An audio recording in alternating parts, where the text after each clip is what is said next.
Good morning, t'es-tu déjà retrouvé avec une exposition qui n'était pas du tout la bonne? Ta photo est carrément trop sombre, carrément trop lumineuse. Pour régler ce problème, surtout quand tu utilises les ISO en automatique ou alors un mode semi-automatique, il y a une petite technique très simple que je veux partager avec toi qui va vraiment pouvoir te faire gagner du temps et réussir tes expositions à chaque coup. Alors regarde bien cette vidéo jusqu'au bout afin de découvrir ça, et à la fin de cette vidéo, je t'expliquerai aussi comment changer les choses dans ton menu. Donc si tu es prêt, on se lance tout de suite.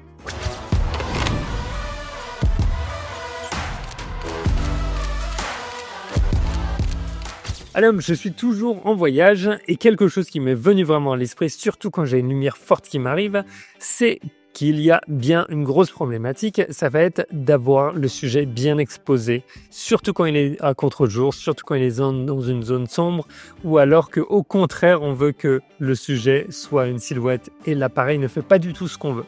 Alors, si tu aimes gagner du temps, si tu aimes shooter de manière semi-automatique comme moi, et j'en ai parlé dans plusieurs vidéos, tu as 2 voire 3 modes que tu peux utiliser, voire 4, je te le dis tout de suite. Tu as le mode S ou TV, qui est le mode de priorité à l'ouverture afin de contrôler la vitesse d'obturation pour savoir si ton sujet sera plus ou moins figé ou alors s'il sera flou. Le mode A qui te permet de contrôler uniquement ta profondeur de champ avec l'ouverture de ton objectif. Et le mode M avec les ISO auto, qui est un mode que j'adore, qui permet de régler finalement ton ouverture, ta vitesse d'obturation et laisser à l'appareil de gérer les ISO en automatique. Et le P que personne n'utilise et qui devrait disparaître des appareils photo. Non, je rigole, mais personnellement, je l'utilise jamais, j'aime pas trop. Mais dans tous ces modes, en fait, une chose qui est très importante, ça va être les modes de mesure que l'appareil va faire. J'ai une vidéo dédiée sur tous les modes de mesure et comment les contrôler et à quoi ils servent, etc. Je t'invite à la regarder après. Mais pour l'instant, ce qu'il faut que tu comprennes, c'est lorsque tu pointes ton appareil dans une direction pour prendre ta photo, l'appareil essaye de faire du mieux qu'il puisse afin d'avoir une image bien exposée, d'accord? En fonction de ton mode de mesure, il va soit exposer pour l'arrière-plan très lumineux, soit pour ton sujet qui est dans l'ombre, soit il va essayer de combler un petit peu et de faire un équilibre entre tout ça dans ta scène. Or, quand je suis sur le terrain et que je veux aller vite, des fois, j'ai pas la chance de pouvoir m'amuser à changer mes modes de mesure. D'accord? Ça, c'est important de le savoir. Et j'ai pas envie de shooter en manuel non plus où je dois changer tous mes paramètres. J'ai pas envie de toucher à mes ISO. Alors, qu'est-ce que je fais dans ces cas-là? Je vais utiliser ce petit bouton qui est là. D'accord, juste ici, et qui va me permettre de bloquer mon exposition comme je l'aime et ensuite de recomposer, de jouer, de refaire ma mise au point comme je veux dans l'image. Je te montre un exemple sur le terrain tout de suite, mais si tu ne me connais pas, mon nom est Pierre Telembert, je suis un photographe d'aventure et de voyage et le créateur de la méthode de 30 jours pour des photos pro, une méthode pas à pas pour faire passer la photographie au niveau supérieur à travers le travail sur l'observation, la visualisation et la capture d'une image. Le but, c'est de développer ton œil de photographe afin que tu puisses prendre des photos que tu aimes, quel que soit ton appareil. On part de ce qui se passe dans notre cerveau et on va jusqu'à notre image finie et retouchée. Bref, si ça t'intéresse, il y a un lien dans la description pour rejoindre la prochaine session. Et si jamais tu peux pas nous rejoindre sur cette chaîne YouTube, je partage des vidéos gratuites avec des tutoriels. Donc abonne-toi, laisse un petit like si tu aimes cette vidéo.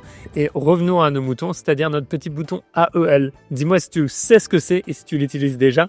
Je t'explique tout de suite. Alors, ce bouton AEL veut dire Auto Exposure Lock. D'accord? Le Auto Exposure Lock va venir bloquer les paramètres d'exposition afin qu'ils ne changent pas lorsque tu vas recomposer ou refaire une mise au point dans ton image. Voici un exemple. Si je pointe mon appareil vers une zone sombre et que je tiens ce bouton à appuyer, lorsque je reviens vers une zone lumineuse, comme tu peux voir, on est complètement surexposé. D'accord? Pourquoi? Puisque ça a maintenu en mémoire les paramètres de la zone sombre et ça continue de les appliquer tant que je garde ce bouton appuyé. Très bien. C'est utile? Oui ou non? Oui, c'est utile parce que si j'ai quelqu'un dans l'ombre, je vais venir appuyer sur ce bouton et ensuite je vais recomposer comme je le veux ma scène afin que cette zone d'ombre finalement ne soit pas trop sombre et que je puisse facilement voir mon sujet dedans. Très utile sur le terrain parce que j'ai pas besoin de changer les autres paramètres, j'ai pas besoin de venir changer mes ISO, rien du tout. J'ai pas besoin non plus de changer ma composition d'exposition.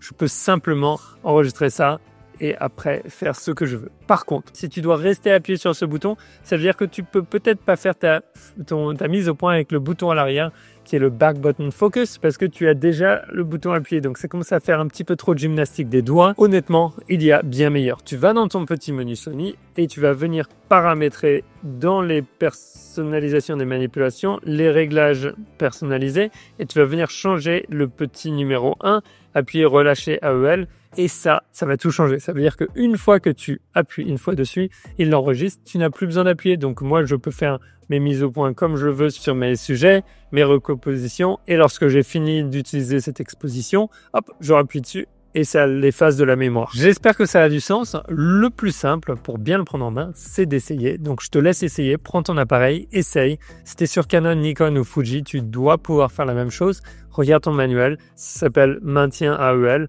ou appuyer relâcher AEL, tu as le bouton ou alors tu peux programmer ton bouton comme tu veux. Maintenant, si tu veux de l'aide avec tes réglages sur le terrain, j'ai une petite fiche de réglage gratuite pour la photo de rue, le paysage et photographie nuit, tu les recevras les trois.